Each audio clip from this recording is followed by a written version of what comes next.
Hello. Hi, Hi, Nisha. how are you? I'm good. How is Mara? Awesome, awesome. Don't ask me. It was a spectacular day for me over here. I heard Yeah. you got some hunt. Yes, a new cheetah. I'm seeing her for the first time, and first day itself, backlight images, then with three cubs and the hunt. Excellent. So But then we that's not the news over here. We have our wonderful Angad and his images and his story waiting for us. yes. So Angad is our today's special guest. Angad is an award-winning wildlife photographer based out of Bangalore, and with over a decade of experience photographing across genres, especially is focused on product photography, interior photography, and wildlife photography. We we are known we know each other through photography called wildlife photography. Other genre we haven't come across. Touched it. So Yeah. yeah, so we know him through wildlife photography, and we know that he's an amazing frame maker. So that's how we started following each other and each other's work. And he has worked for some of India's leading companies and major government organizations also in terms of photography. His works has been showcased across the world in various exhibitions and publications, even in National Geographic, BBC Wildlife, Sanctuary Asia, and many other leading publications. So let's not waste more time. Let's add Angad to the picture. Hello, Angad. I think you're We, mute. Hi, can you hear yeah. me now? Yes, Yeah, yes, Yes. yes. hi. So finally, nice to meet both of you online. Same here. Same here. We have been in touch through social media and Yeah, seeing each other for the first time. that's right. In fact, if Angad, I was trying to talk to you through Mahesh from Bangalore years ago. Oh yeah. Really long back, right? Yeah, Very long back. Very long back. Yes. that's right. Yeah, Yeah.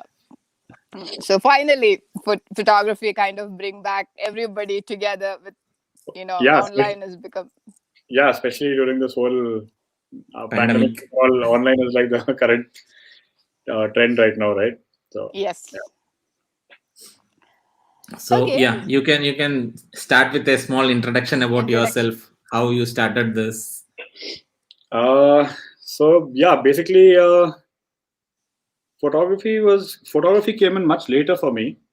I've always been very fond of wildlife right from when I was a kid, and you know, I used to watch a lot of wildlife documentaries, like even then, because I was quite lucky. Dad used to watch a lot of BBC and all, even in the early days. So I kind of hung on to that wildlife thing, and then I am from Coorg, and we have a lot of wildlife around, and not just wildlife, but a lot of even domestic animals in the estate. So I was very fond of these, dogs and even the cows and buffaloes and even the chicken over there at home. So yeah, so early days, yeah, wildlife. I mean, animals and birds. Yeah, they really, like interested me a lot. And then, yeah, as things progress, I always, watch these documentaries, and then I always wanted to be a filmmaker from when I was a kid. Then, yeah, then I think it was during college time or towards the end of college is when I went to Bandipur for the first time, and yeah, that experience like quite changed the whole thing for me. So after that, then I wanted to take up photography, and I was quite lucky because a couple of my friends they started photography at the same time, and so gear and all that was sorted because I would just borrow their gear and then try whatever I could try and all that. So even if it was just a point and shoot at that point of time, but yeah, it was so that's probably where I started off, and then uh, initial days I think Flickr was there, and then Orkut was there. Yeah. That was, yeah, and so I got a lot of positive response that time on the photos that I used to upload. Now when you look back at them, they're like pretty not worth sharing, but the thing is, I understand the feel. yeah, but there were always these one or two images that I would get which were actually quite okay. even as a beginner, they were quite decent. So I got a lot of encouragement from my friends and all based on those images. And that is something that, kind of encouraged me. And then I thought, okay, let's try this. And wildlife. So I always wanted to do wildlife professionally also. And since I was doing photography, a friend of mine suggested, why don't you take it up as a career? And then, so that's how I actually got into shooting fashion and products and all that. Great. And Okay. towards the end, I've slowly made this into a little bit of income through wildlife also. At least a few years before the whole Corona thing and all that. So let's see. Hopefully things would improve now. Definitely, yeah. Yeah. Once So, the yeah. COVID situation is over, I think things will be better. Yeah. Let's keep hoping for the best. Yeah. So yeah. So yeah, basically, what I love shooting is mammals. I love shooting mammals, and I in fact enjoy shooting mammals when when the whole scene is a very calm and peaceful situation. I mean, yeah, action is always there. I love action as well, but my personal favorites are usually very calm scenes where like there's a tiger which is resting or something like that. Because somehow I feel when the animal is at ease, it's kind of it shows that okay, it's very comfortable with us. Yes. Correct. And as a wildlife photographer, yeah, I want those action shots. I want that hunt or a bird flying or something like that, feeding and all that. But Mm-hmm. if you notice, that's also one more reason why if you see most of the wildlife frames that people buy are always very calm images, unless of Yes. course one of those great white shark Or images. beautiful frames. Yeah, something like that. You don't really have a very Aggressiveness. gory or aggressive image. So something Very like that. true. Yeah. That is something that I've always liked, and probably most of my images are also on similar lines. Yeah. So I think I'll probably start off with mammals initially. Okay. Yes. So this was a young male, and I think he had just gotten into his prime. This was taken in Corbett, and so I was on an assignment with the Uttarakhand Forest Department during this. Yeah. You won't believe it. We weren't in the normal tourist vehicles. We were actually in that Bolero pickup, and out in the back part of the Bolero pickup, the open part of.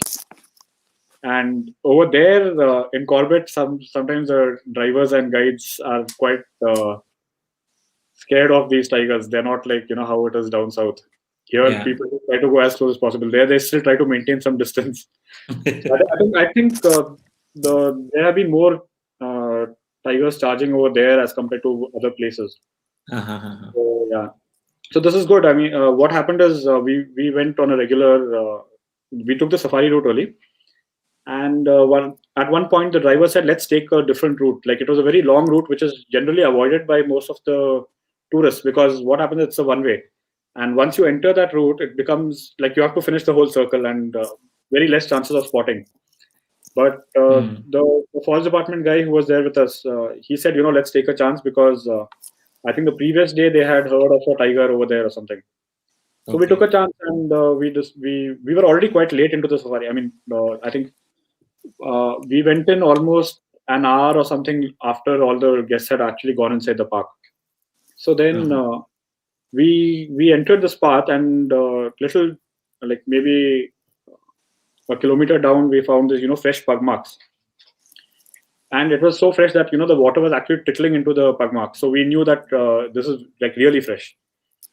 So we went a little ahead and we saw this guy like very calmly sitting over there. So initially, as soon as the vehicle came there, he got up and he looked at us. So we thought, okay, maybe he's shy and he wants to go back inside. So we maintained that distance, like I think a good 200, 300 meters, and we gave him time. So he again sat down for some time, kept looking at us, and then finally he went back to his resting position. So when he was in his resting position, then that's when we slowly proceeded ahead. And most of my images are usually with a 600 mm. So distance, yeah, I like to keep distance just to keep the animals at peace and as calm as possible. So yeah, so this was one such image.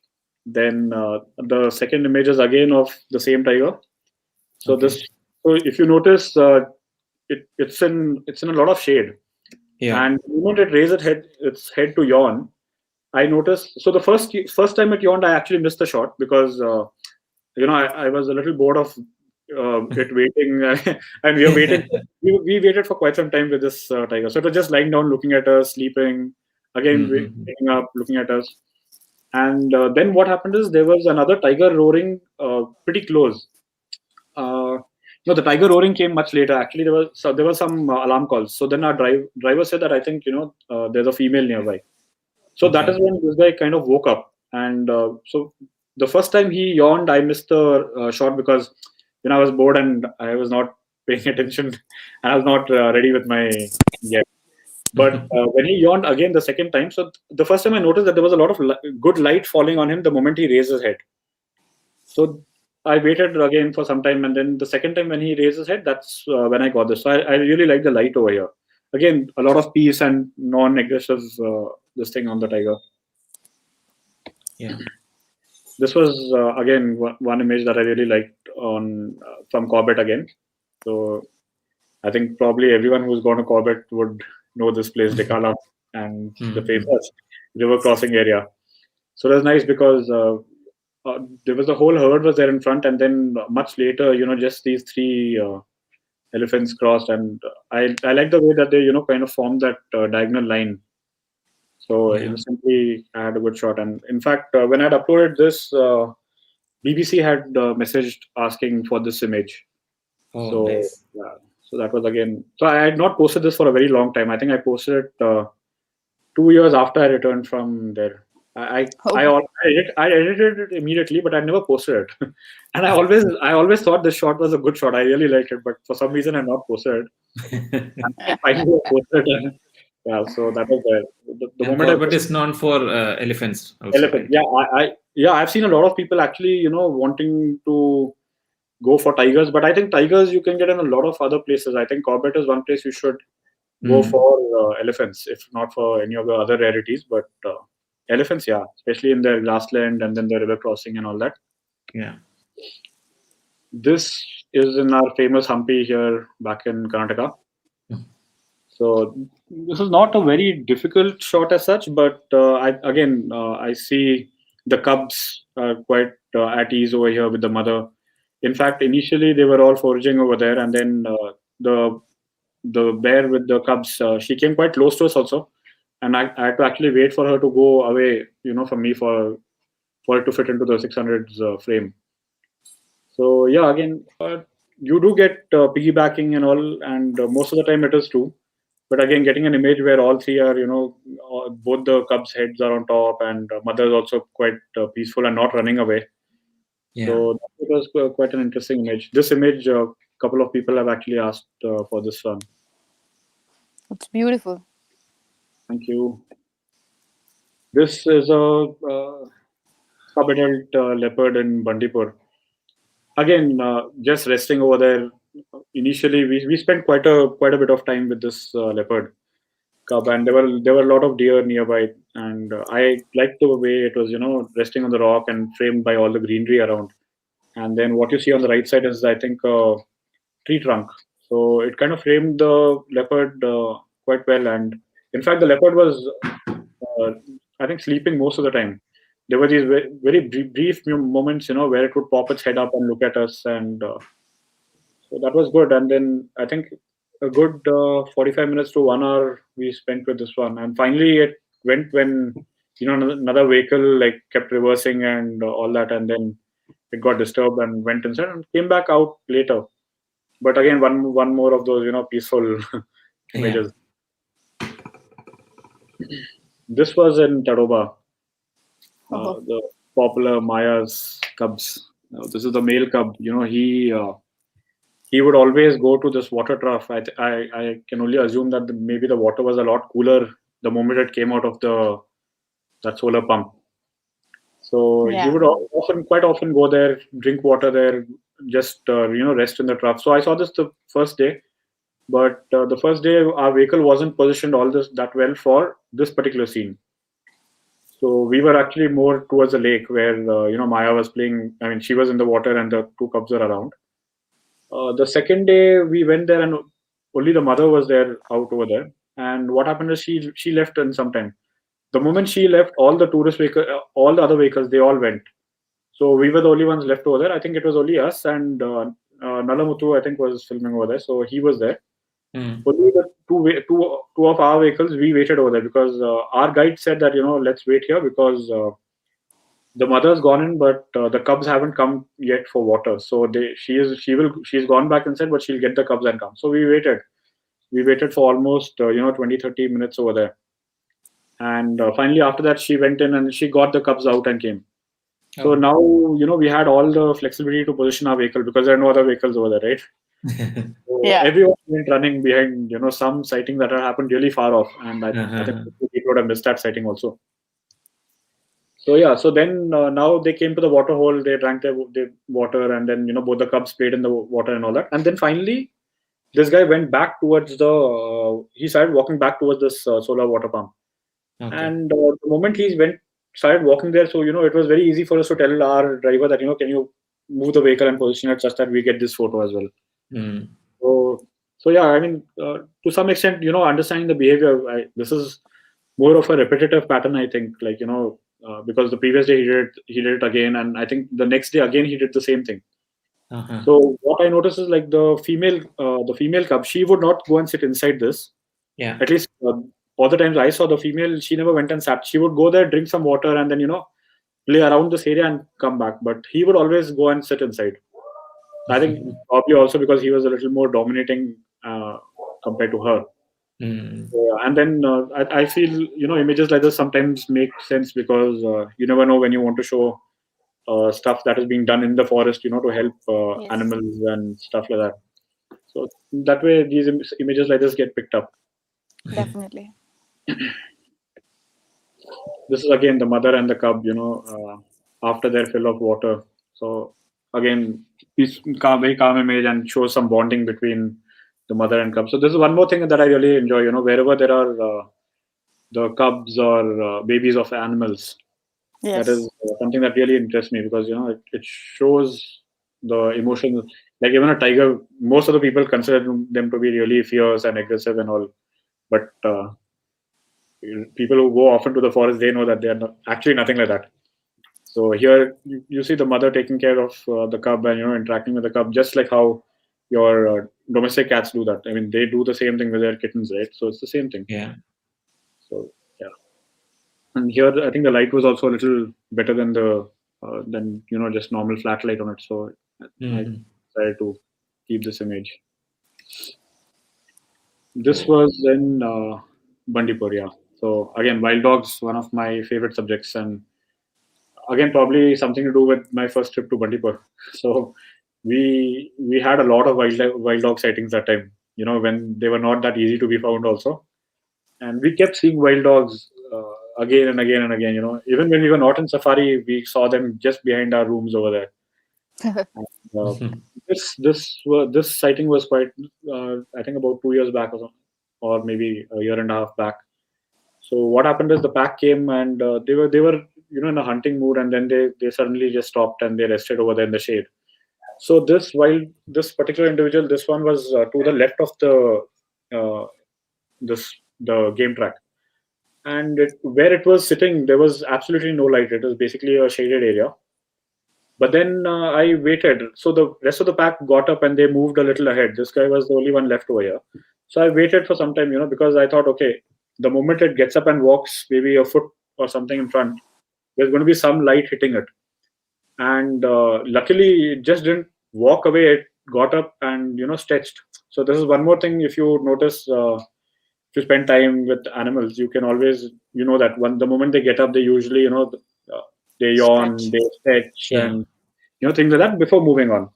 So this gave a quite an interesting thing because the moment it got up, it stretched, and when it stretched, it came exactly in the light, that spotlight. So very again simple image, but yeah, a little bit of patience required for that. Yep. This is again the same pack of wild dogs, and here you can see they are all very alert. So in fact, you see the two dogs in the foreground. They are facing the other way, and the alpha, which is facing us, the one right in the middle, that is facing us. So what happened here is, I think there was quite a bit of confusion within the pack. So there was, I think they were on a hunt from the beginning, but then it seemed like there was another predator somewhere nearby. So it was like the dogs would go in front, and then they would almost like as though they were really worried, and they would come back. Yeah. A very panicky situation for them. So they keep going back and forth, back and forth, back and forth. So yeah, this was one good shot, but I decided to make this black and white. I think somehow with black and white, the mood really came out in this image. So I try to do that wherever there's a little bit of play of light. I kind of keep two versions. One is the black and white version, and then one is the color version. So here I felt that because of all the shadow and all that on the back in the background and even the foreground, I thought as black and white would really help, and it could always make a good print. Definitely. And this is again from Dikala, a lone tusker walking over there.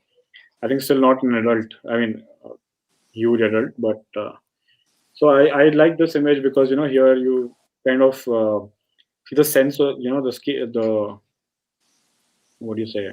You portray the habitat. Habitat, yeah, And but I want the scale, basically the scale of the habitat. Like an elephant is such a huge animal, and when you see this animal in the foreground and the background, it kind of shows you how big that place is. I mean, Dikala is supposed to be a grassland, but then behind the grassland is where you have the first tree line of the forest where it begins, and then you have the mountain ranges in the background. So it kind of shows you the whole scape and like the magnitude of the place. So that way I found this image quite interesting at that point of time. So and again, that misty feel is also very good.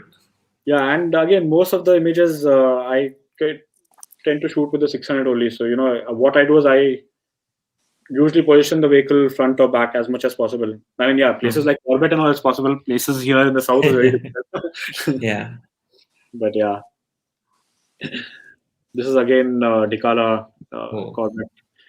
This was I think this was one. The rest of the herd had already crossed, and for some reason she was still on the other side of the bank, and then finally she crossed. And I think so just before her there was another elephant, female elephant, and a calf which crossed in front, and then she was the last one to cross. So again, what happened is we saw this river crossing the previous day, and we knew, like our driver also said that this is a routine thing. Like morning they come towards the forest, and then in the evenings they cross back. So we waited. The next day we finished our regular the safari, looking for elephants and birds and all that, and then we decided that okay, we'll go and wait over here at the river crossing. So wait for the elephants to cross. So we waited for quite some time, and then finally, once the sun started setting, so even a little before the sun started setting, elephants were crossing. But I wanted this particular shot, because I've seen a lot of silhouette shots from Corbett. So, and the color, the reflection of the sunlight on the water was like this golden hue. So I thought it would make a really good image. So yeah, this was one such image. It's beautiful. Thank you. This is again. We have a question from Dilip. Angad, were you a part of Project Tiger? No, I've never been a part of Project Tiger. Okay. So I'm not very sure if Project Tiger has photographers as such, or do they take photographers on contract? So I usually most of my work in wildlife has been with the forest departments. Okay. So I work with Karnataka Forest Department and then with the Uttarakhand Forest Department.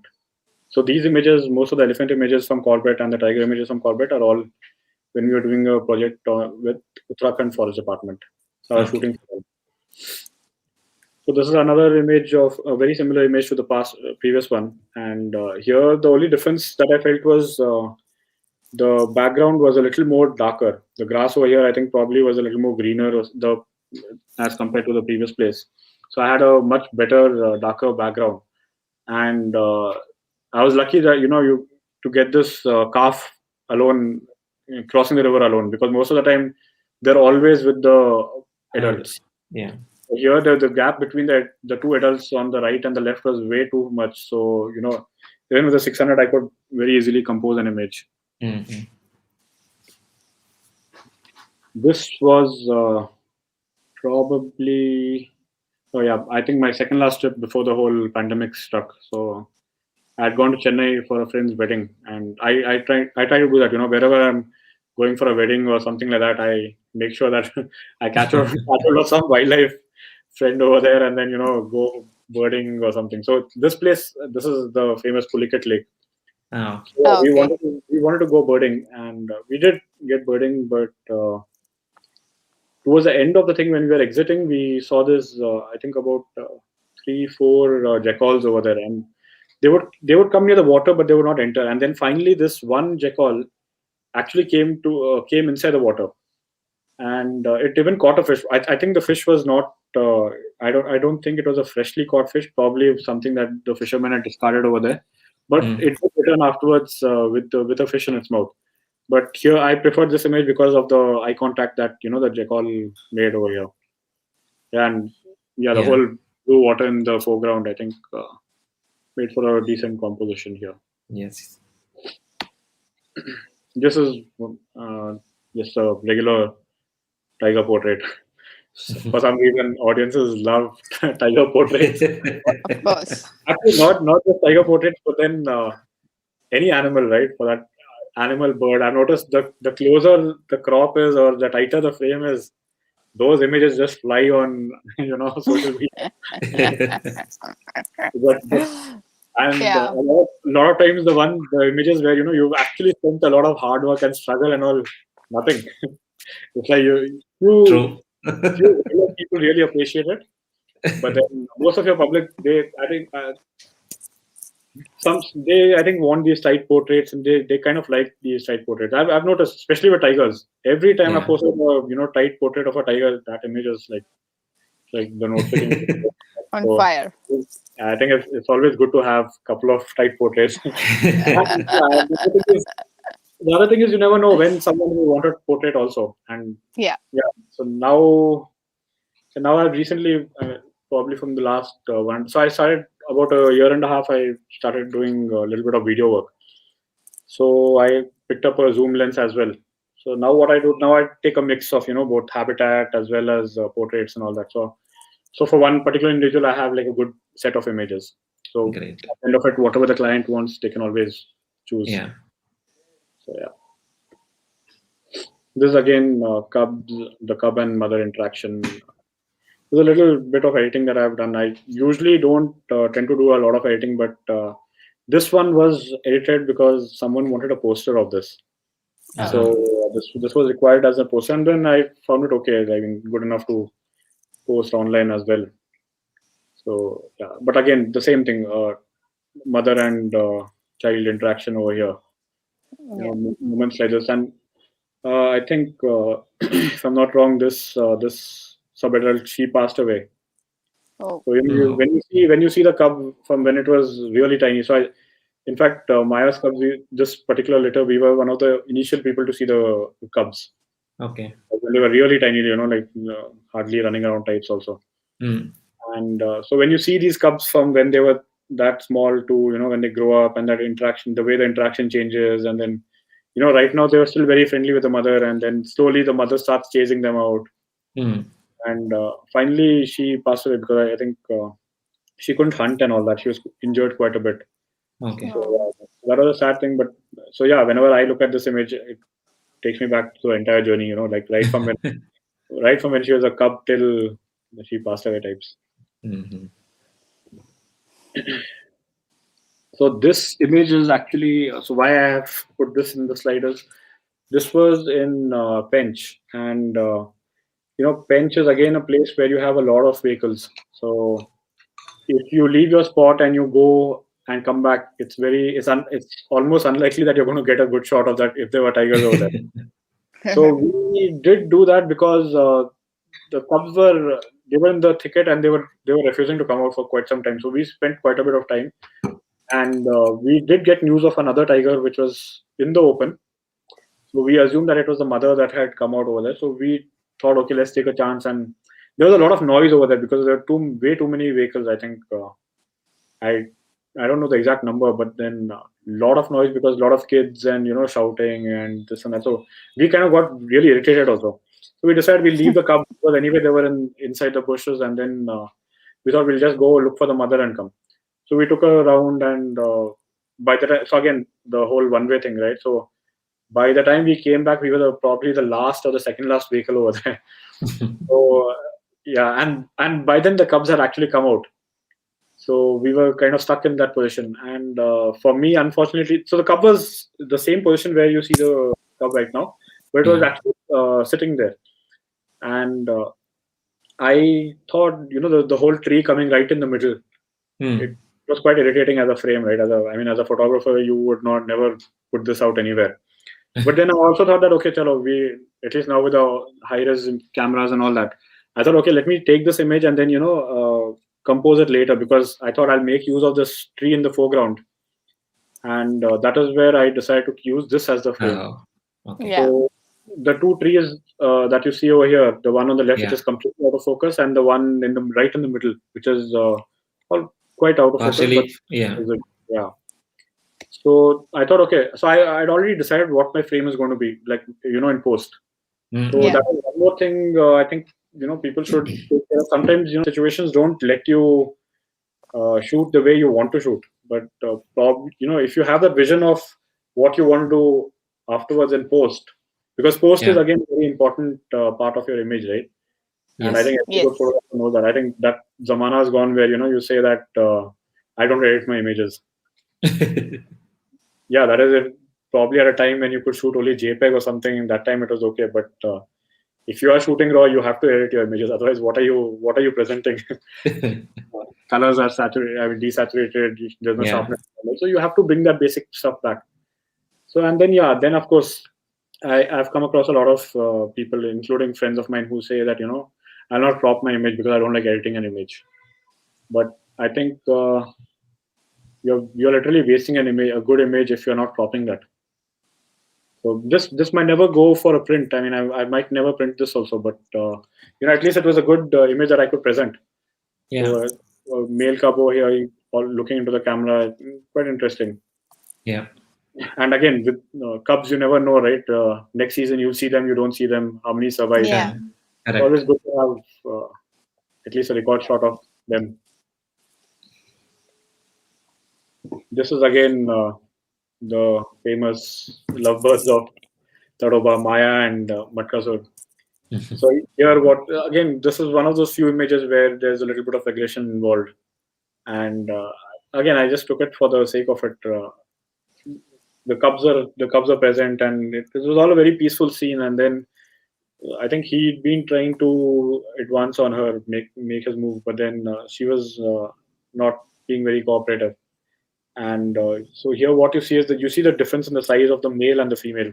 So my main intention of this image was that to basically just show how fierce the tigresses over there can be, even towards males.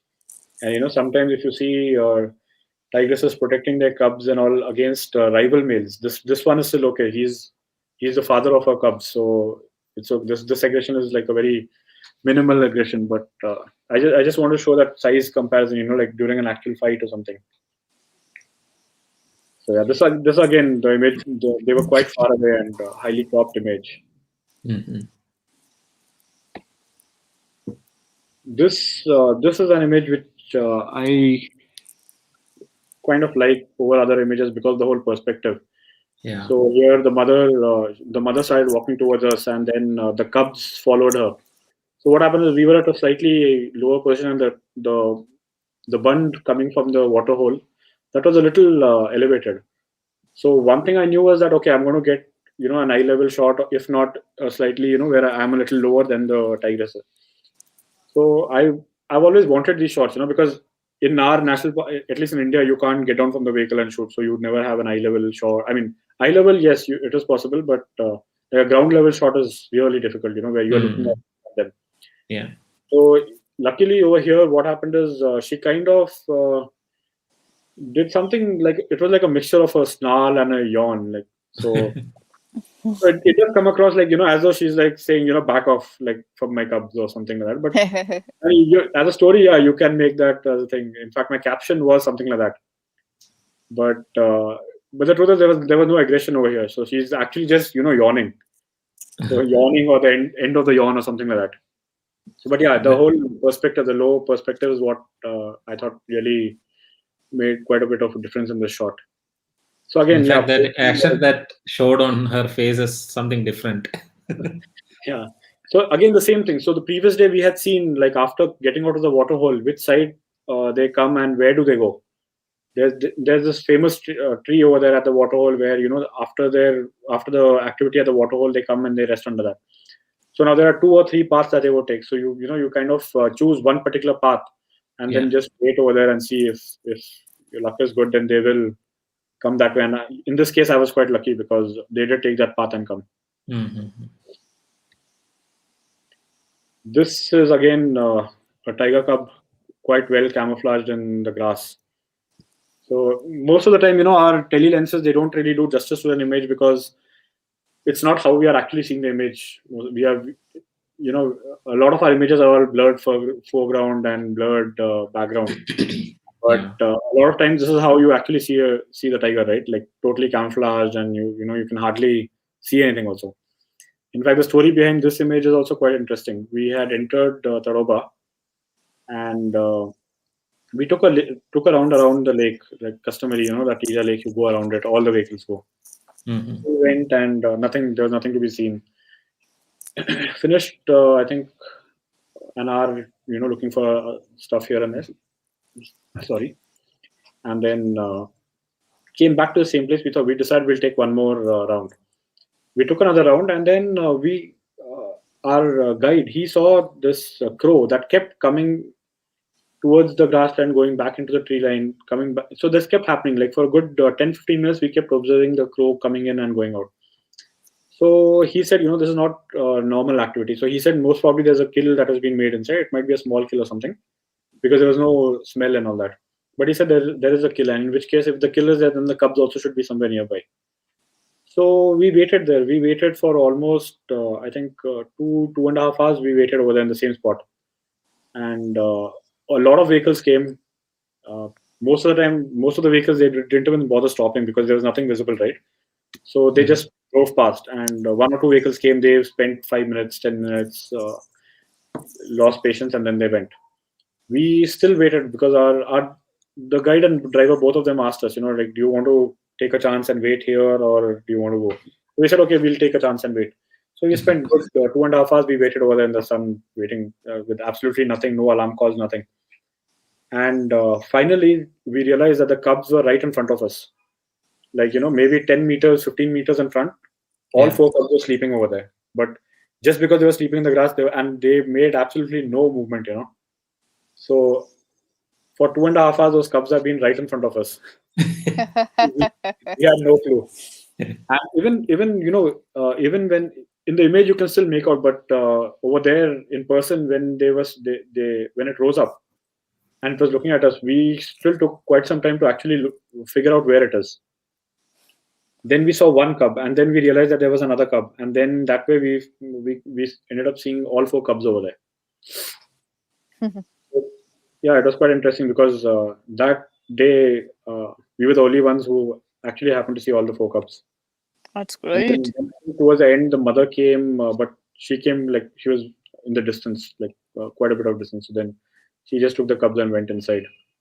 So, yeah, for me, this image was quite interesting. So yeah, maybe as an image, it doesn't make that great a image, but then the moment the story is there behind it, it might seem a little interesting. Right. It's definitely an interesting image. This is again probably I love this image.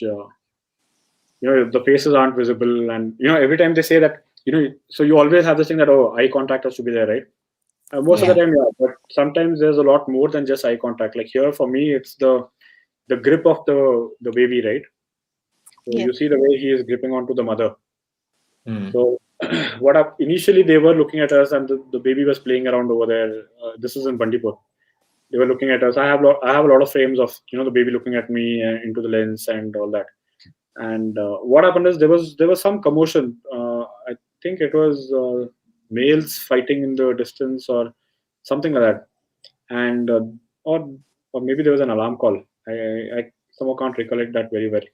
But the moment that happened, this baby went running to the mother. So the mother turned to look at that commotion, whatever was happening, and the baby went running and clinged onto the mother. So the way the baby is holding onto the mother, I so that was like a very strong. It shows like a very strong bond over there.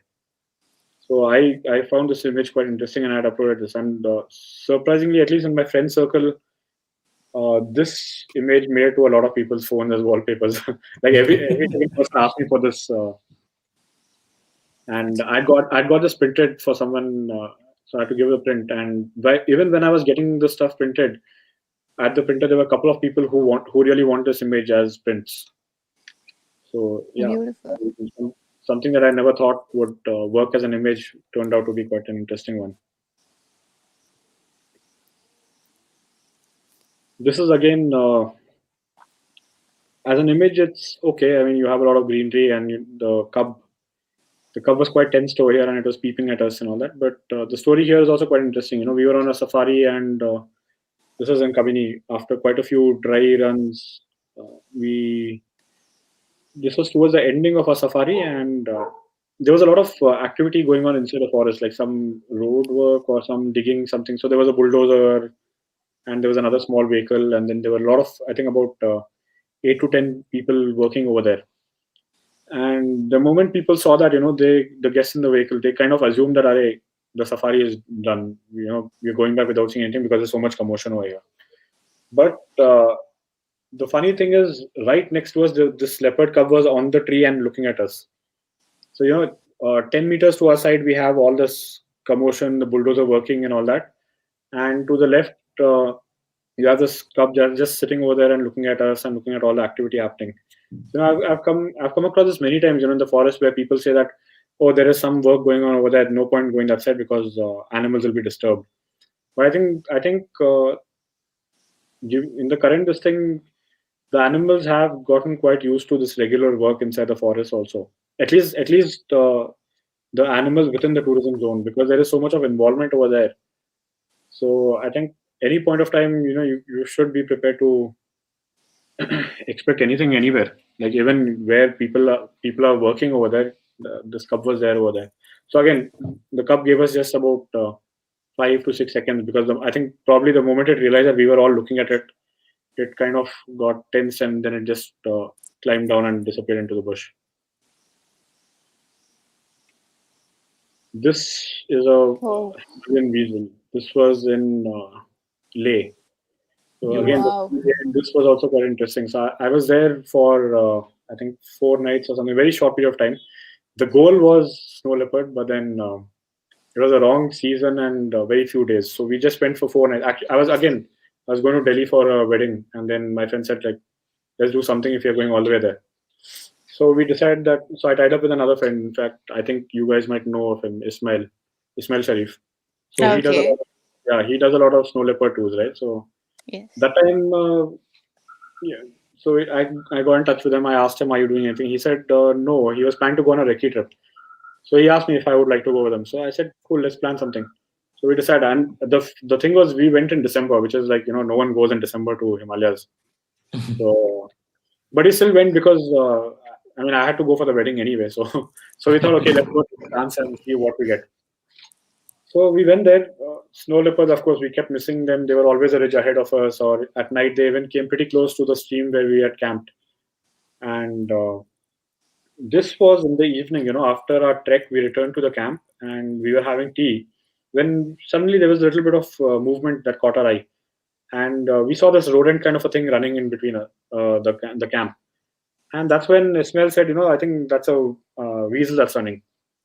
So we had left all our gear over there, and then, like, after that tiring trek of ours, we just wanted to, like, rest for some time. And all of a sudden, this weasel came. Now the funny thing is, it caught this pika inside our camp, and then it started moving. It actually went right next to our legs. But instead of cameras, we had cups of teas in our hand. so, so then we thought, okay, then that's when Ismail said it's not a very easy animal to get. So I thought, okay, fine, chalo, let's try for it. So we started following this weasel. So we were on a slightly raised platform, the road and all that, and the riverbed was a little down. So this weasel went down towards the riverbed and it continued along the river. So what happened is we were running, chasing this parallelly. So it would always go stop, look at us a little bit, but then that you would get that downward angle. And I didn't really make a good frame because it was far away also, and that whole looking downwards angle. So then this went on for about 200, 300 meters, 400 meters or something. Then I thought, okay, it always stops and looks towards us over here. I thought, what if I just try getting ahead of the weasel, go in front much ahead, and then wait over there. So what I did is I ran with the 600, and this was my first trip over there to the Himalayas. And people generally they do a lot of swimming and trekking and all that before going to Himalayas. Over there.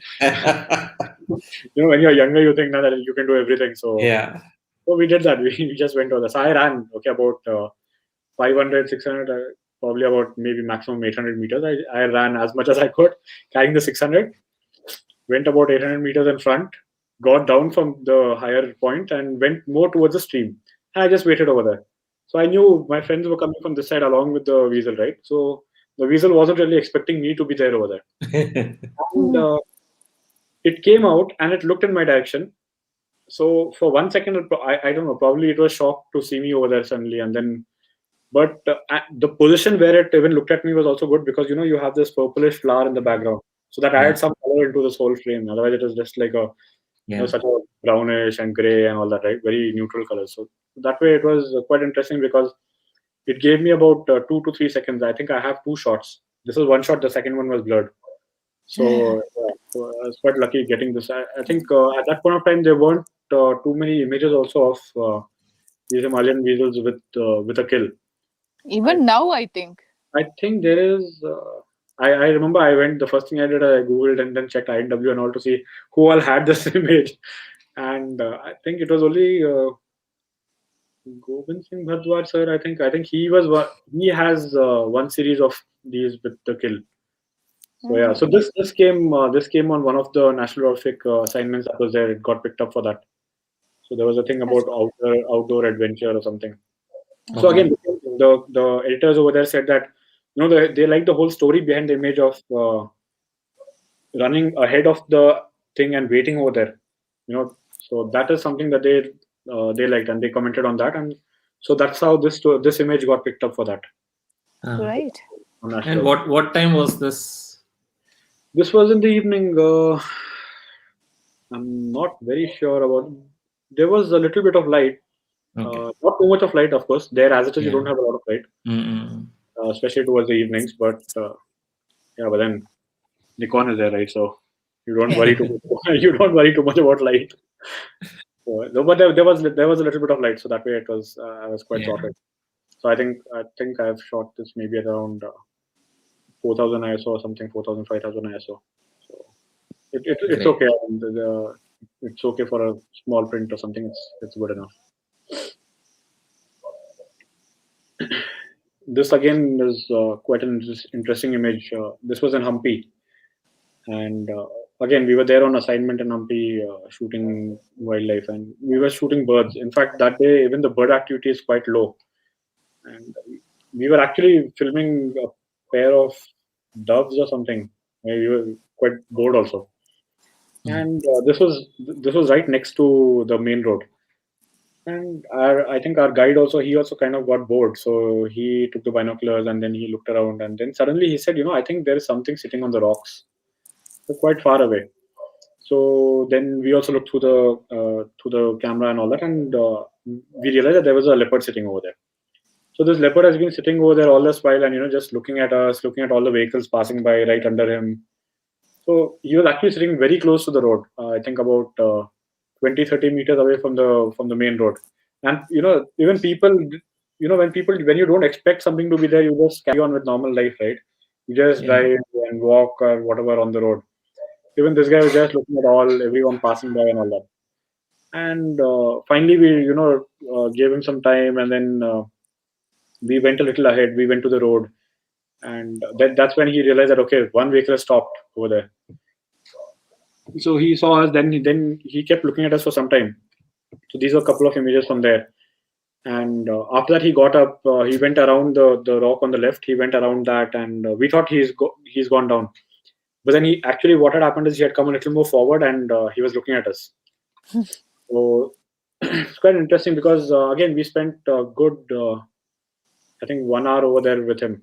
So what we would have to do is, the moment the villagers or someone is coming, we would just turn our cameras and lenses in the other direction because you don't want them to see that there's a leopard so close to the road, because then they get scared, and then that gets into a lot of issues.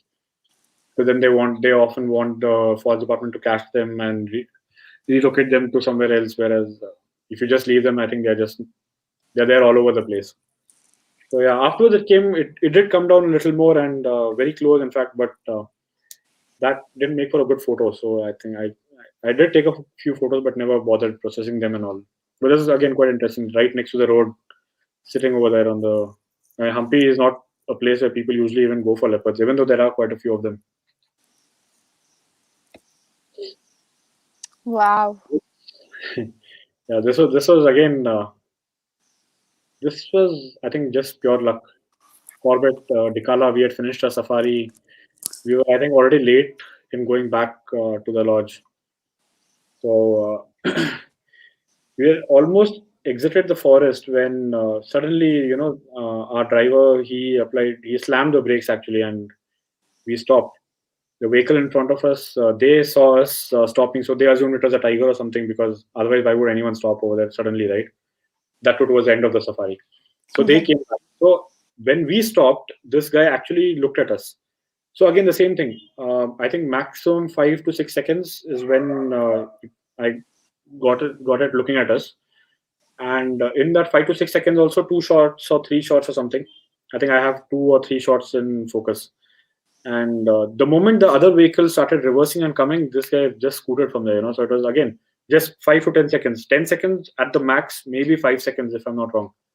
So that's all we had, because you don't usually get these guys in a nice open. So this is this actually looks like a hide shot or something, like a captive shot or something. But so this is actually a wild one in Corbett. So it's quite interesting because people hadn't really. You don't have too many images of this in the open. So yeah, this was one interesting photo. Amazing.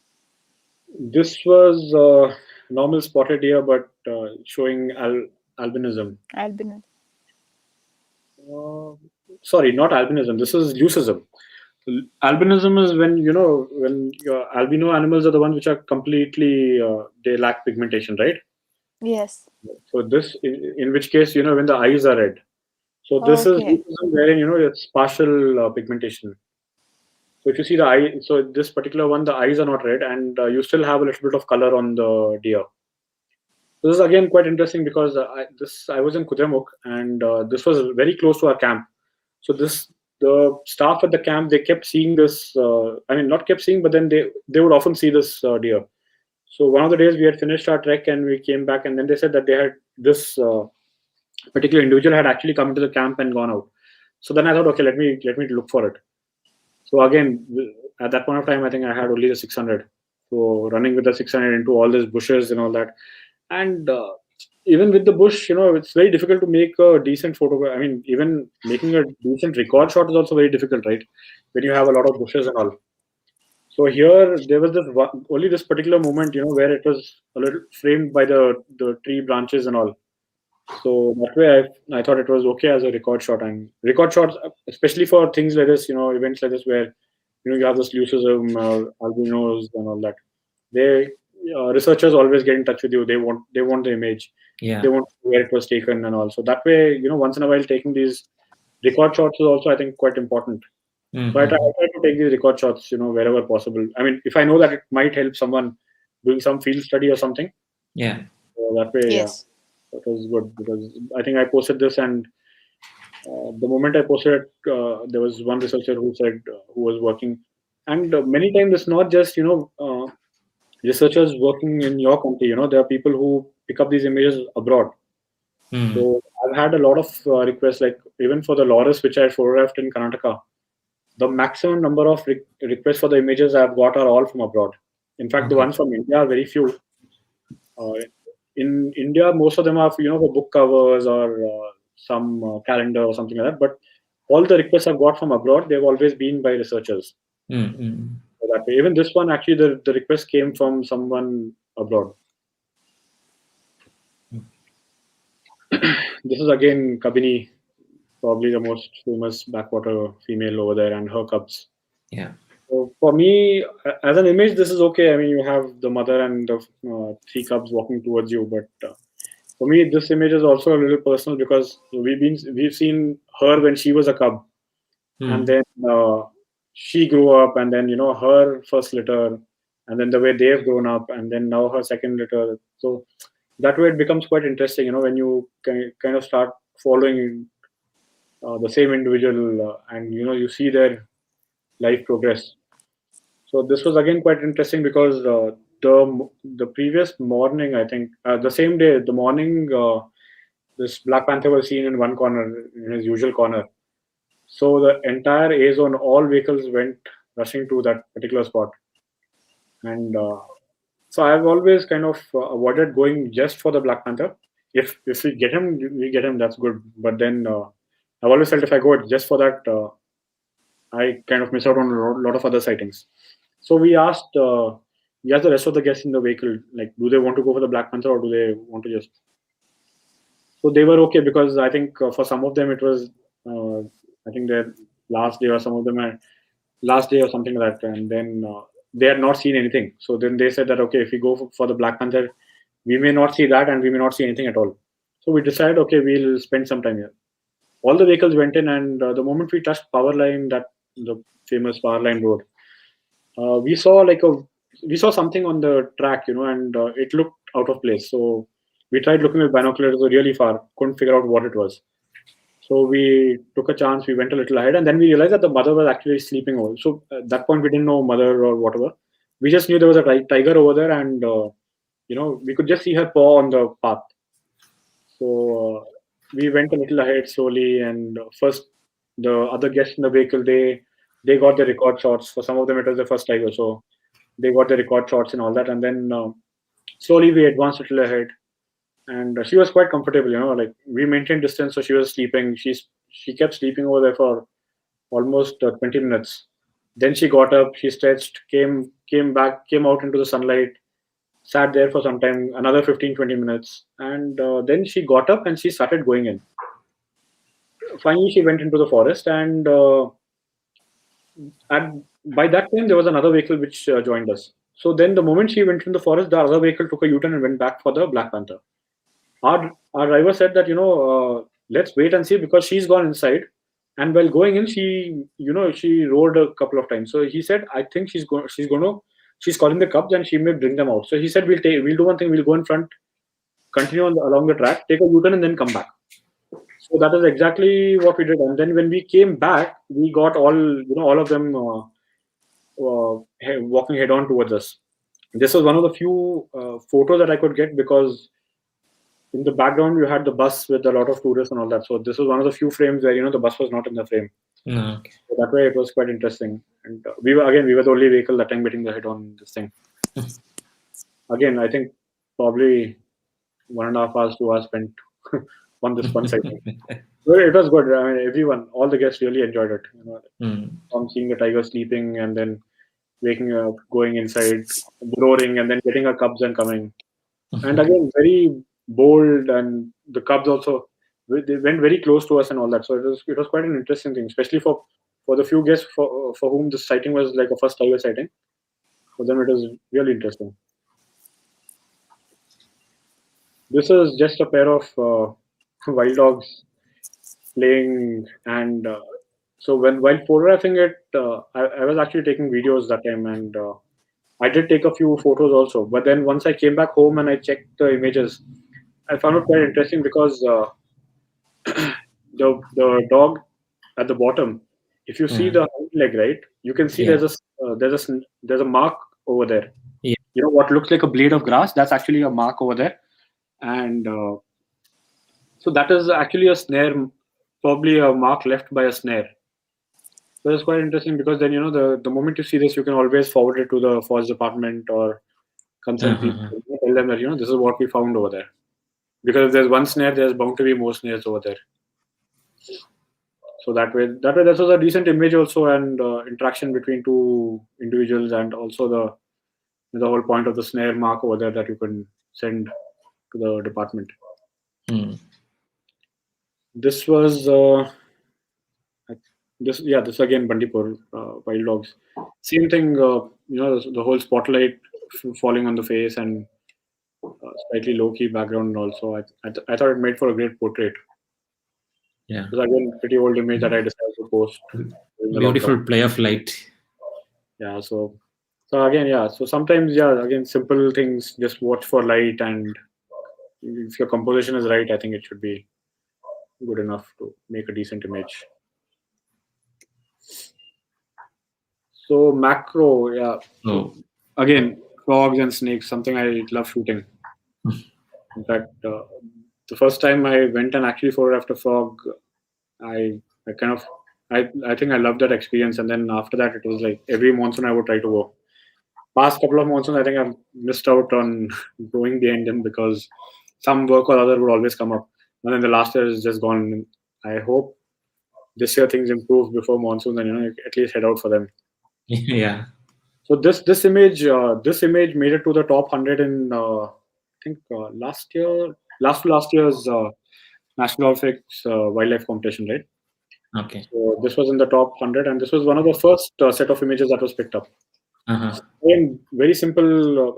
Regular blue-eyed bush frog that was sitting over there along the path, and usually you find them at night most of the time, but then this was in the daytime. So sometimes you never expect images as simple as this to get picked up, but yeah, this made it to the top 100, so quite happy with that. Great. This is again your Malabar gliding frog on an anthurium, and this I posted this, and this got picked up by BBC. This was again quite some time back. I don't even remember which year it was in, but yeah, I think probably the play of colors over here, the striking green against the striking red, dark background. So this got picked up instantly by BBC.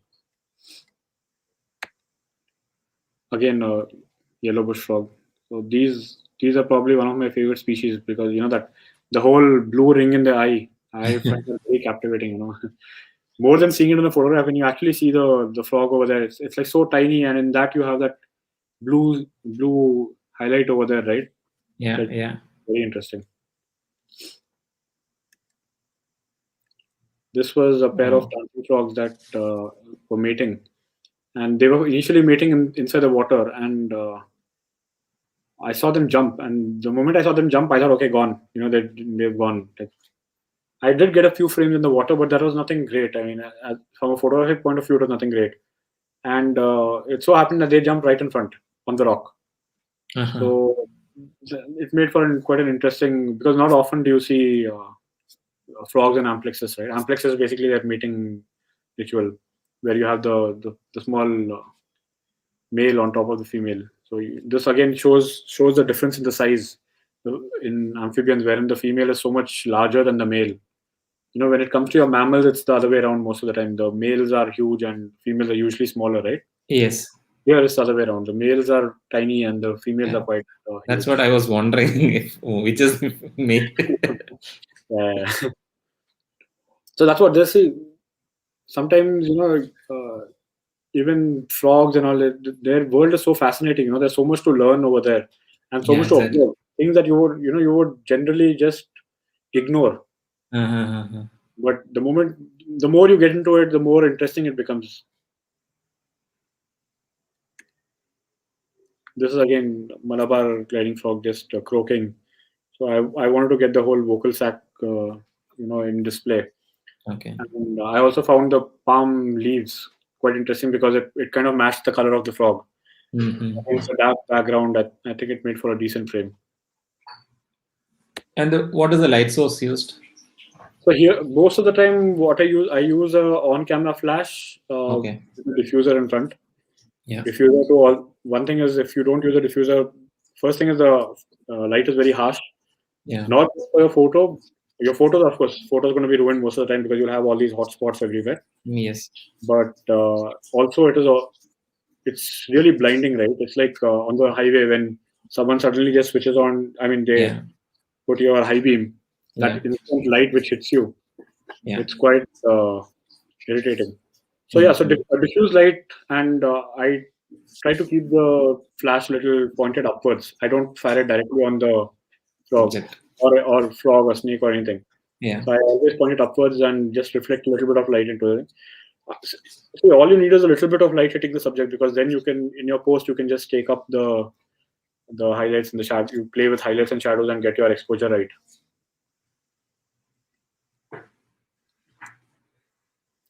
This is a green vine snake.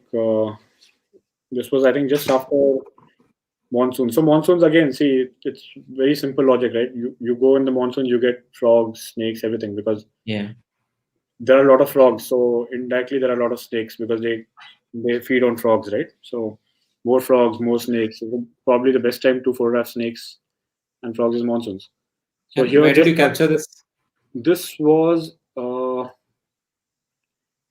I think, this is in Sharavati, near Jog Falls. Yeah. So now the thing is, I photographed these vine snakes now almost in every part of Western Ghats. So I just really keep track of. But yeah, I think this is Sharavati because this is one of the initial images. So initially, I spent most of my time hoping in Sharavati. Uh-huh. So yeah, here basically after rain. So most of the time we do go during the rains also, but during the rains the snakes are quite well hidden, and they're not very active. The moment the rain stops, there is some movement, and it's easier to find snakes. So this is one such moment, where so you have the water dripping. I probably would have preferred the water dripping a little more. I mean, the placement of the water droplet a little more towards the end of the mouth of the snake, but doesn't always work out how you want it, right? So this image has won a lot of competitions online. I think people just like a snake and the whole background and that water droplet over there probably. It is a beautiful picture indeed. This was one. This is again. This is I think cat snake. Yeah. So here you have a fly which came and sat on the snake's head. So I found that a little interesting. So I decided, and again the tongue flick. So again, tongue flick is one thing which I would suggest, to many photographers, not to disturb the snake by poking it and all. I've seen a lot of people do that, like poke the snake with a stick or something or twig just to get the tongue flick. But if you observe snakes for some time, you will notice that in just maybe a minute or something, they will automatically start tongue flicking because that's their natural process, right? Yeah. So just give it some time, and it will, probably display the behavior you wanted to display. This is again Malabar pit viper. In snakes, I think my favorite species. Because one thing I love about them is the number of moths that you find them in the different colors. So you get them like quite a bit of moths. This is the hump-nosed pit viper. This is again near Sharavati. It was interesting because my friend, she almost stepped on this one. So that is how we actually saw this thing. Sometimes they're so well camouflaged. Again, same thing. When you take a photograph, it changes the perspective. But when you're seeing it with the real eye, with your naked eye, you cannot see them most of the time. So it was just on the path, and you almost could not see it. So luckily, she didn't step on it. Could have been fatal for either one of them. Again, a Malabar pit viper. So this is one. So when I started photographing snakes and I got my first Malabar pit viper, I saw one of my friends. He showed me the photo of this particular moth, this orange moth. And when I saw that orange moth, I forgot about every other photo of snakes, and I said, I want that orange moth, no matter what.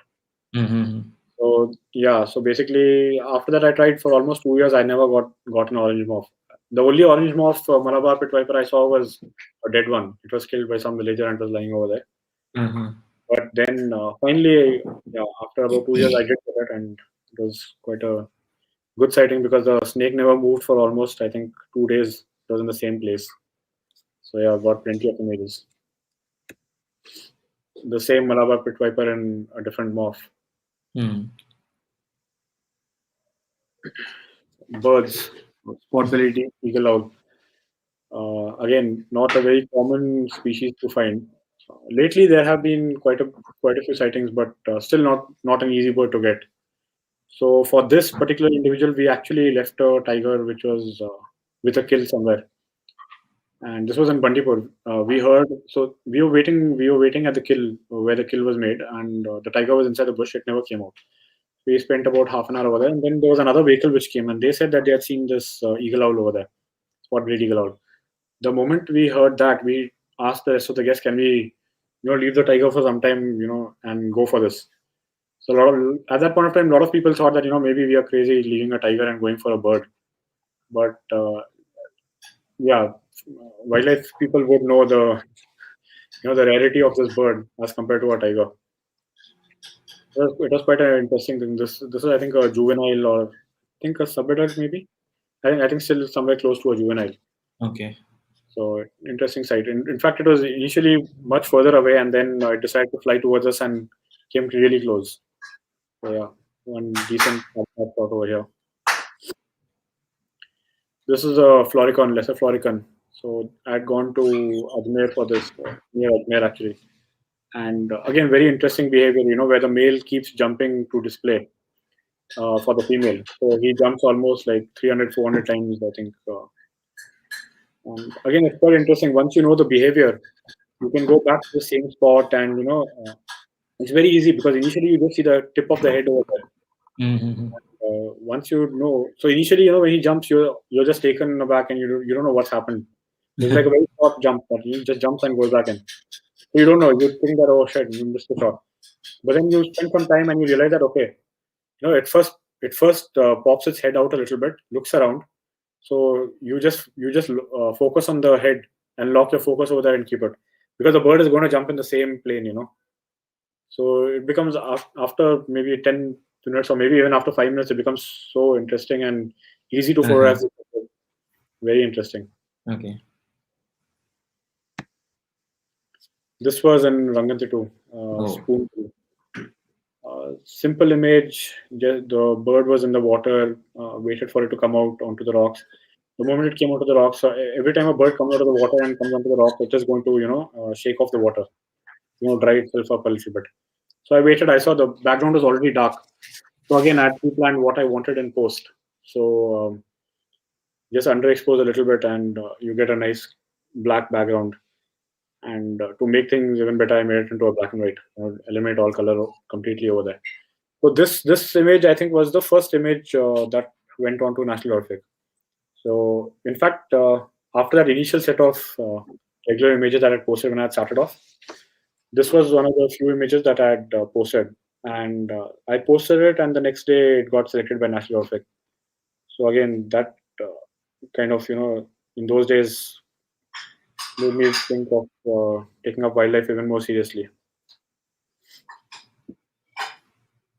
This was the next image that I posted for National Geographic, and this again got selected. So this, while when I showed it to a couple of my friends, like few of them said that it's not really a great image because the tail is cut. So the beater on the right, the tail is cut. Whereas I like the image because it shows quite a bit of symmetry in terms of two beaters sitting over there, with both of them have got dragonflies and come. So I like the image. I still went ahead with posting this image, and again, it's the same thing. The day I posted, the same night it got picked by National Geographic. So this image really got me acquainted to quite a few photographers at that time. So yeah, so sometimes you just have to forget all about your composition and parts getting cut off the wing or the tail or something. In fact, I remember even Karthik's webinar, the short-toed eagle, where the snake is looking at the short-toed eagle and the wings are cut. So he did mention that he was so close that he just photographed it without thinking too much about it that time. Okay. I think sometimes you do get moments like this, where you are not prepared and you take a shot, and then afterwards you see if like for me the first thing is if I like an image or not. And if I like an image, I usually go ahead and post it. Maybe a little later, but then Yeah. And then that's what matters. yeah. First thing has to be you have to be satisfied with your image. Correct. So that way it was quite interesting. This image. This is again a data with a fish that it had caught. So we didn't really get the data catching the fish, but it had caught the fish and it was swimming across the river in Kabini. And what happened is it came next to us, and people took a few shots, with the fish in its beak and all that. And most of the people I saw had kept their cameras down after that.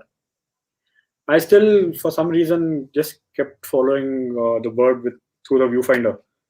And what happened is just before it reached the other bank, the fish tried to escape over here.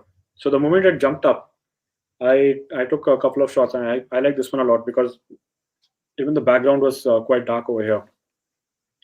This is again quite an interesting image that I found at that point of time. Because here it actually looks like the darter is actually catching the fish, whereas actually the fish is escaping over here. Mm-hmm. This is just an experiment with a pelican, slow shutter speed. So sometimes when you're panning, you're really bored. You keep shooting the same subject again and again. So you just tend to kind of experiment with your shots, right? You want to see what other images you can make. Yeah. So same thing, slow shutter speed. I think this was at around 1/15 or something like that, 1/15 or 1/10. Mm-hmm. So again, short-handled, and I think it was quite decent. This shot was quite interesting for me because so here you have a myna, and what you see as the background in this image is actually the carcass of a cow, Oh my cow God. or buffalo or something. So I found it quite interesting because the myna was sitting inside that not for feeding but for taking shade. Because it was very hot. This was peak summer, I think, and in Rajasthan, so really hot. So I saw these miners would always do this. They would get into the carcass and just rest over there. I found this quite interesting. This behavior. Changeable hawk eagle trying to hunt something behind the log. So it was initially sitting very nicely perched on the log, jumped down looking for something, and then I was just waiting, in case it pops its head out or something. One thing with these crested hawk eagles is the whole crest, right? Yeah. So 90% of the time they make for good images. So in this case, it was even better because it just popped just its head out and looked right at us. It made for a very interesting composition. This is just a normal image of a lapwing, sitting in rain. So in this case, actually, the video was a lot more interesting because you have continuous drizzling in the background. This is in Tadoba. This is a crested hawk eagle with a kill. And for me, this personally is very interesting because I reached Tadoba and I felt like the moment I took off from here in the plane, I started feeling very sick.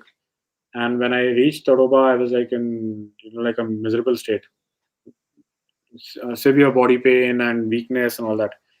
So I think I even skipped a few safaris because I was like down with fever and all that. And what happened is I left the 600 and the D4S, I think, and I just picked up I rented a 200 500 that time. So I did not have enough energy to even carry that 200 500 properly. So I took it with me, and most of the safari I was sleeping. Luckily, this crested hawk eagle made a kill, brought the carcass and sat right on top. So it was difficult to even lift the camera up and point it at that high angle, but managed to get a couple of images over here. I think after that I was drained out of energy. So yeah, and then finally it turned out to be that I was down with dengue over there. So one good image during dengue. This is I think my second trip after the whole pandemic. This is in Jan. So I'd gone to Dandeli, Ganeshpuri, and there. So there, they told me that the whole courtship behavior is taking place right now. So I thought, okay, let's see, let's try for it, because getting courtship is not very easy, even though it happens. But often, you never know which direction it's going to happen in. Yeah. So we went over there to this place, and I did. So within the first 5 minutes or 10 minutes, I think we did get this one pair that got into this courtship ritual. And I did get a few frames. But what happened is it was against the sky. So I was okay with the images. I mean, they were good images. So our naturalist, he asked me, like, so you wanted this? Are you happy now? And I said, not exactly. I said, it's okay. He said, but this is what you wanted, right? I said, yeah, I wanted it, but I have the sky in the background. So he said, so what kind of image? So I pointed the tree line and I showed him. I was like, I would prefer it if it happened over there in front of that. Then he said, you are very demanding. And I had a lot of hornbills flying around. I ignored all of them, just waiting for this courtship. And suddenly he said, sir, he told me, sir, again, I think, get ready. I think this pair is going to display courtship. So I again pointed the camera over there, and this time, luckily, it was in front of the trees, in the background. Okay. So I got that shot which I wanted. Then after that, I was happy. The naturalist was happy. The manager was happy. So the naturalist had already told the manager about how I was not happy after seeing the first courtship. But yeah, quite interesting, and always wait for moments like this. Yeah, that's. This was again during the first phase after the whole lockdown and the pandemic thing and all. So I'd just gone birding nearby, in and around the city, where there's a hide. Many of the photographers from here visit. So not many options to travel. So I thought, okay, let me just go and see this. So again, here I was stuck. I was actually stuck over here with the 600 because it was very tight for me. And I had to actually adjust the angle of my camera and shoot diagonally and then get this frame. But I thought it was quite interesting because the color of the bird and the berries against the green background. So very simple image, and not a very. I mean, you see a lot of people with this, similar shots. But I still liked it in terms of composition. Again, at the same height, so very symmetrical reflection that you see over here of the bird. And simple subjects, common subjects, but if you can make something a little more than a common image, I think it makes a lot of difference. Correct. So this image, maybe as an image, it's not all that exciting, but this image, along with the next image, tells a story, because what you see here is the moth, the caterpillar of a Atlas moth. Now, Atlas moth itself is not a very common species to get. And the caterpillar is even more difficult to see. And you never expect the caterpillar of something like an Atlas moth to be so colorful. And you see this neon green, neon bluish, spiky things. I don't know what they're called, but those things. And then you have this little bit of orange over there.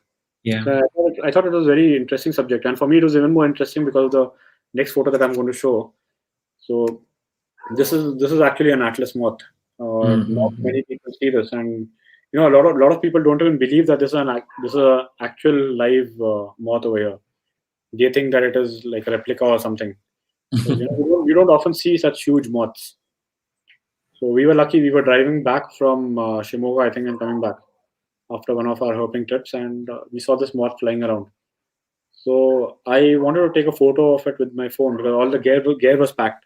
So I want to take a photo of this. So the moment the phone's light was on, this moth instantly came and came towards me. And it just pushed on my hand. So I quickly asked my friend, can you take a photo of this?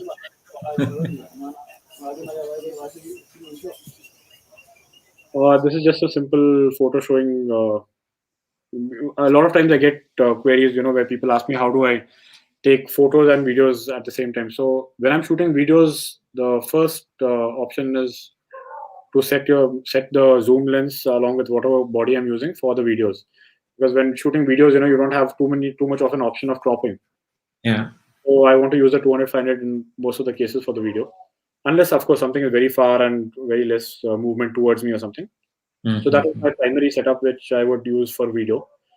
And once I know I've got decent footage over there, then I probably bring out the second camera so that I can get some photos as well.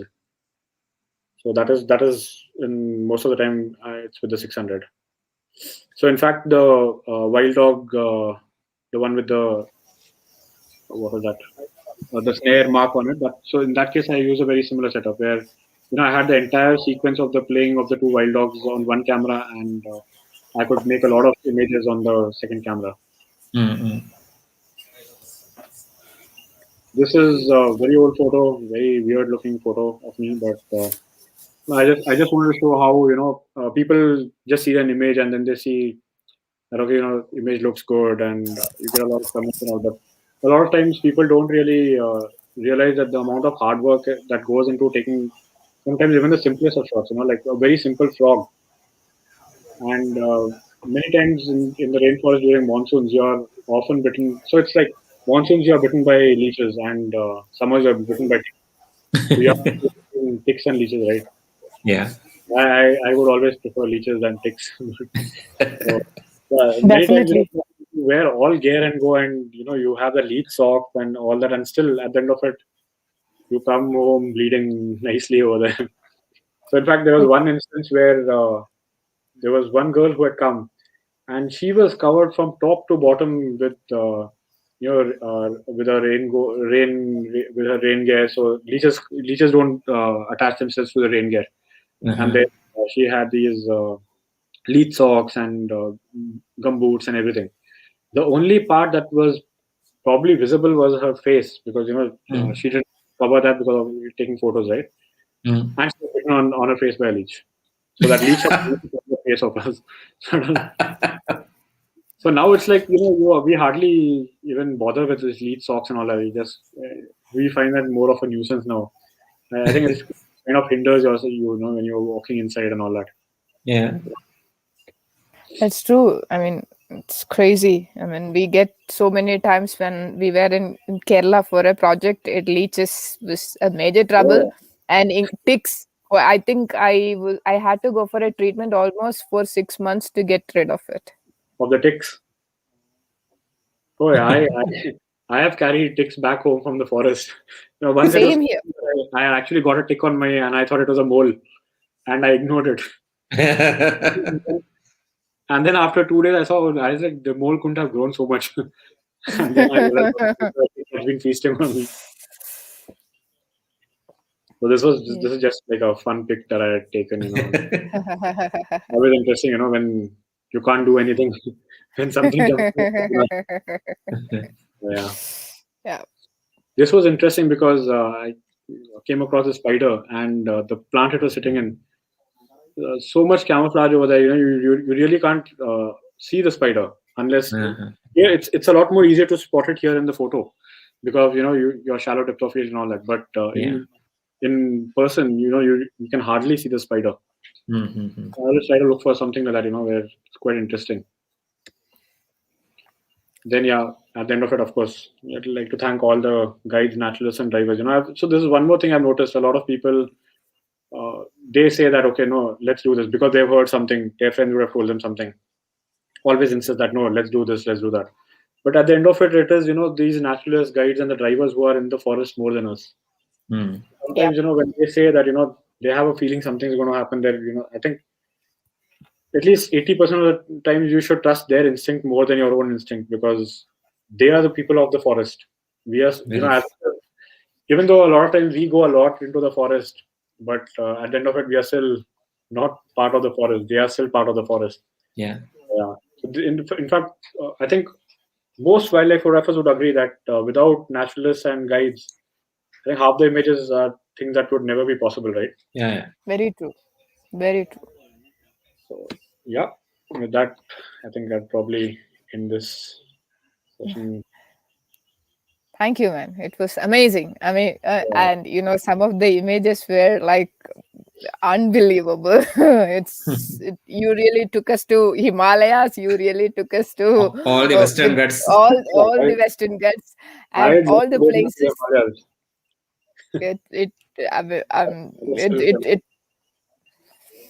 It's so amazing. Yeah, I'm waiting to join you guys now sometime. Please do. please come to, Mara is like a home for us. Do join us over here whenever time permits, whenever this COVID thing is over. Let Yeah, us know. Let's do it together. in fact, before this, I was just telling Hermes how I've never set foot outside India till now. So I decided that, okay, I'm going to start traveling outside for certain species that I want to, I at least want to see, even if not photograph, but I really want to see some particular species. So probably next year onwards, I should start traveling out, and then, yeah, of course, there Mara will be definitely on. So yeah. Great. Thank you, man. It was really an awesome experience. A great we session. It was really, so really much. feel it. Yeah. Yeah, so hopefully we will do another session on some other location or species-based story. Thank you so much, Angad, for this. Yeah. In fact, I think we've gone quite late into the night, right? Yeah. That's 10. fine. No That's worries. fine. It's fine. Fine. See, these are something that everyone want to see, like the Yeah. images. So a lot of people are unlucky that they're not able to go to these places and see those species. So at least this is a great help for them. Yeah, that's one more great thing about photography, because it shows a lot of people who have no access to forests. I mean, people have access to forests, but they don't have time for going to a forest, and their whole idea about a forest is very different. Correct. And sometimes it's not only just about a forest, but even like I have had friends who see a photo of an Indian roller, and they were like, "Where do you have to go for thing?" And I was like, "This was on the way to the airport." And they, were like, they say we keep going to the airport, but we've not seen this. The truth is, they don't look for it, right? Whereas Yeah. we, even while going to the airport, we look for birds over there or whatever. So, but then then it brings that curiosity into people's minds, right? That you have something so colorful right next to you. Yes. So I think during the whole lockdown, people have kind of opened up to the whole backyard birding thing. Yeah. And in fact, I spent a lot of time at my parents' place, and their place is still a little outside the city, so a lot of greenery around and all. And it's amazing, the kind of birds that, I mean, the common birds, but still, now common birds are also not that common in the city. Mm-hmm. So I spend a good amount of time actually sitting and observing these birds over there. Quite interesting. So yeah, photography helps, I think, in garnering interest towards wildlife or even common species in the city. So yeah. Great. So again, thanks again, Angad, for joining us. Yeah, thank you. Thanks. Thanks. I Yeah. think I've troubled you quite a bit, right, by being quite late and responding to certain queries. The only trouble I am having is the voice is breaking. I'm not sure whether it is my connection or your connection. In all probability, it's yours. It's your connection. But it's far better than the trial run that we had, right? Yeah, it is. It's actually, you're quite audible, so it's okay. All right. So cool. Okay, I hope everyone had a good time over here. Yeah. Thank you. Hoping to catch up with you guys soon. Sure. Okay then. Bye. Okay. Ciao. Nice talking to you guys. Same here. See you. See you. Bye. Bye. That was Angad, and what a fabulous show. Lovely images, beautiful. And amazing story. I mean, see, every image got a story. That's what I makes loved it his more macro interesting. collection a lot. The frogs and snakes. I missed half of it because my battery completely gone drain, and the power issue just sorted. I could see you went out in between. Yeah, my power just got sorted, so I'm back. So next one is going to be on 13th. 18th. Okay. Right, 18th of this month, and that's by Thomas. Thomas is a German photographer, and he is a very, very special person. When